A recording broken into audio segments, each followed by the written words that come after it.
Thank you, everybody, for coming to the Aaron Torres Podcast YouTube page. If you could do me a quick favor, see that little subscribe button at the bottom of your screen? Go ahead, click that subscribe button. Really does help our channel grow, our audience grow, and I really do appreciate it more than you know. So click that subscribe button. Appreciate your support. Now, here's the video that you came here for. All right, everybody. I'm back. Gonna be back. So tell you what, it is Friday afternoon. You know, one thing here on the Aaron Torres Pod YouTube channel that I think we do as good of a job as anybody kind of talking about and discussing is the world of college hoops and high school basketball recruiting. Okay, so it's that time of year. Peach Jam is going on, the Nike circuit, the Adidas circuit. I will actually be there this weekend. All the best high school players are playing. All your favorite coaches are out. And what I think is going to be interesting over the next probably 2 to 3 months, there's going to be a lot of movement. Visits, lists are going to get cut. Visits are going to get set up. Commitments are going to start probably coming off the board in September, October, November. And I would guess probably by the winter time, most of the best high school players will be spoken for. Well, I bring it up because one of the best ones is officially off the board, is already spoken for.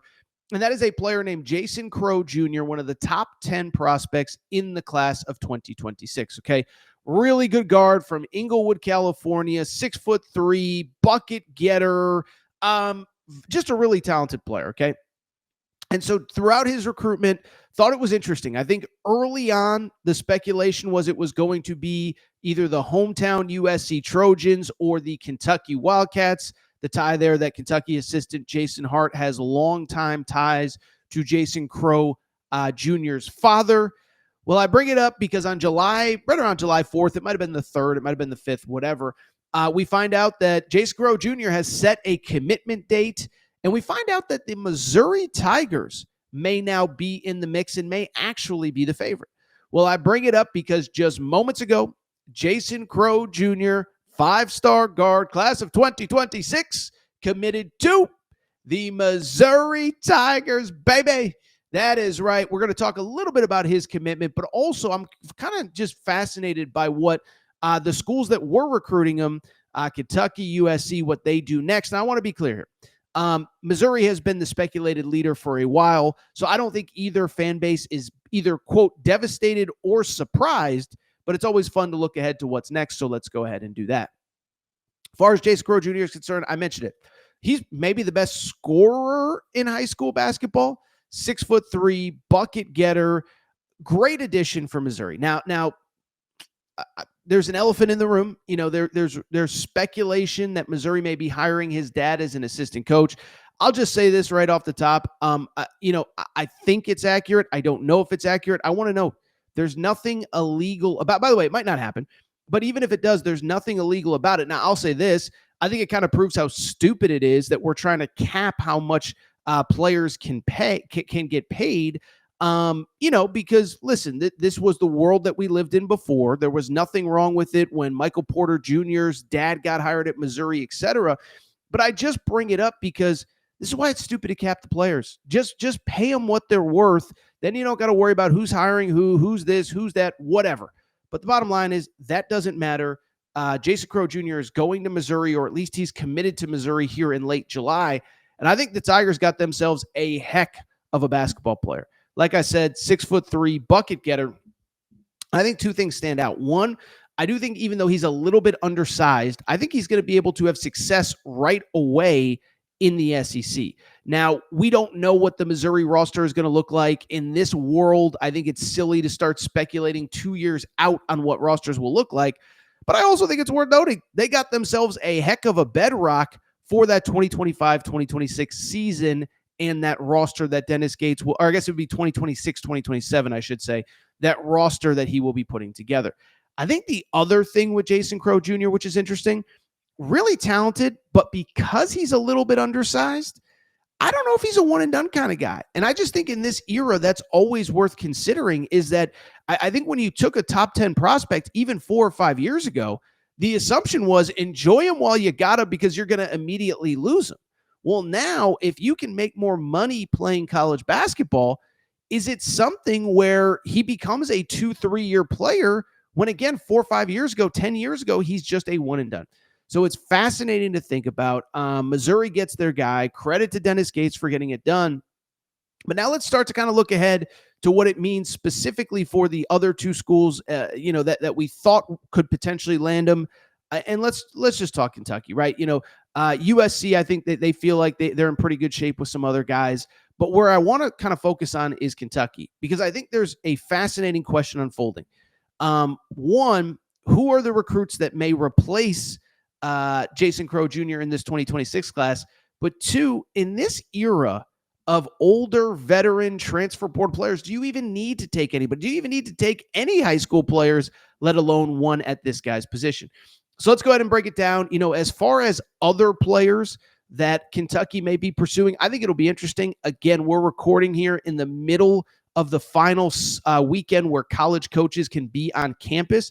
And so I only bring it up because we're going to find out in the coming days, who is Mark Pope really prioritizing in this recruiting process. I think the first name that would immediately jump to mind as far as names that Mark Pope appears to be interested in, and I know he's interested in because they set up a visit already, is Don Rippy Jr. Okay, so for people who don't know about him, kind of the same thing that I just talked about. He's a little bit undersized, New York City kid or New York kid, but about 6'2".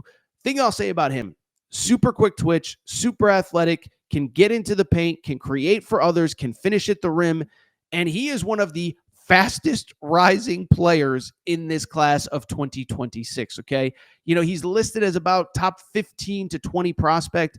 I think when all these ratings get redone, I think he's probably somewhere in the top 10. Now, he's a little bit undersized. I will say this class is kind of deemed to be not quite as good as 2025, certainly, maybe even 2024. So he doesn't have the size of some of the guys we've seen. He doesn't have the size yet of the Dylan Harpers, of the Mikel Brown Juniors, guys like that. But I think this is a dude that's going to get buckets and going to, again, step onto a college campus and have an immediate impact. What's interesting from the Kentucky side of things, I'll just say this, man. I think it's, even though he's got a visit to Kentucky set up, I think it's a little too early to speculate where he's going to be playing college basketball, okay? In total, how about this? Don Rippy Jr. has 8 visits currently set up to college campuses. He will visit Kentucky the first week of August. From there, Miami in late August. Of course, Jay Lucas is the new head coach there. North Carolina, Alabama, Texas, Syracuse in September, Indiana, and Tennessee in October.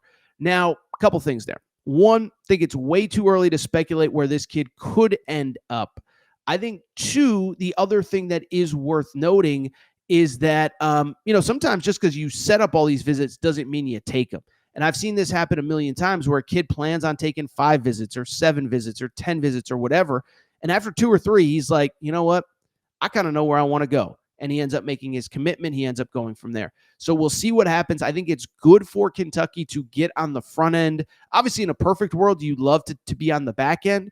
But by visit number 7, visit number 8, I just don't know that he's going to be excited to get on a plane, see another campus. And I wonder if he shuts down the recruitment a little bit before mid to late October. Quickly, the other name, I think everybody knows where I'm going with this one. Talon Kinney. Talon Kinney, of course, is the 6'3" guard, originally from the state of Kentucky. He now plays at Overtime Elite. By the way, if you're a Kentucky fan, make sure you're following Torres on UK. Torres on UK for all of your late-breaking Kentucky news. But with that said, Talon Kinney, Adidas kid, he's playing in the Adidas event in Los Angeles. Very interesting prospect, very talented, athletic, gets to the rim. Again, another guy that's a little bit undersized, but I just like the way he plays. He's a physical guard. He's a tough guard. And I think this is going to be one of the more fascinating recruitments to kind of follow over these next couple months. He's already visited Louisville. He's already visited Purdue. He's already visited Kentucky. And he's got a couple other visits set up here going into the end of the summer and into the fall. Indiana, end of this month, Oregon, Texas, and Arkansas. Why is the Arkansas visit noteworthy? 1, it just got set up last week. But 2, this is a kid that grew up in Kentucky watching John Calipari's then Kentucky Wildcats, now the Razorbacks. And I think what's especially interesting is he kind of referenced, like, look, I know what Coach Cal is about. And I think it's easy to say, well, what has Coach Cal done the last year or two? Blah, blah, blah. he still puts dudes in the pros. And every time these kids turn on the NBA, they see a Jamal Murray, a De'Aaron Fox, a Tyler Hero, a Shai Gilgeous-Alexander, and Anthony Davis. They say, oh, I know who coached them. I know college basketball fans have very strong opinions on John Calipari, but by the way, you know where I stand on Cal. I think he's still pretty good, but whatever. But I bring it up because to me, what I think is especially interesting is that he's one that's very vocal about, I know Coach Cal's track record. He is taking a visit to Arkansas. Lastly, let me just say this, it's 2026. Maybe Kentucky just doesn't take a guard in the high school class. And that's the one thing, Mark Pope is smart. And not only does he have a plan for everything, but I think he has a well thought out plan for everything. And so I think, he's still prioritizing a couple of high school kids, but I think if it goes in a different direction, like a Jason Crowe, one, we're not getting into bidding wars. Two, if it gets weird, we can just remove ourselves from that recruitment.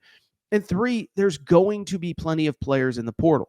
I think the point guard is especially interesting, an interesting spot, because Jalen Lowe is a guy that has 2 more years of eligibility. Now, I know he tested for the NBA draft this year, but I only bring it up because if things go well and he's not projected to be a first-round pick in an insane 2026 draft, he'll probably be back for the 2026-2027 season.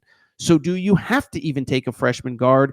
And even if Jalen Lowe leaves, it's not as though there's not going to be talent in the portal. So I just bring it up because to me, it is a fascinating time in college basketball. Jason Crowe Jr. is committed to Missouri. Congrats to him and his family. Fascinated to see what Kentucky does from here. If you enjoyed this video, do me a quick favor. Make sure to subscribe to the Aaron Torres Pod YouTube channel. New clips, new videos going up every single day. Appreciate your support. Also, make sure you're following the Torres on UK Twitter account for all your late-breaking Kentucky news.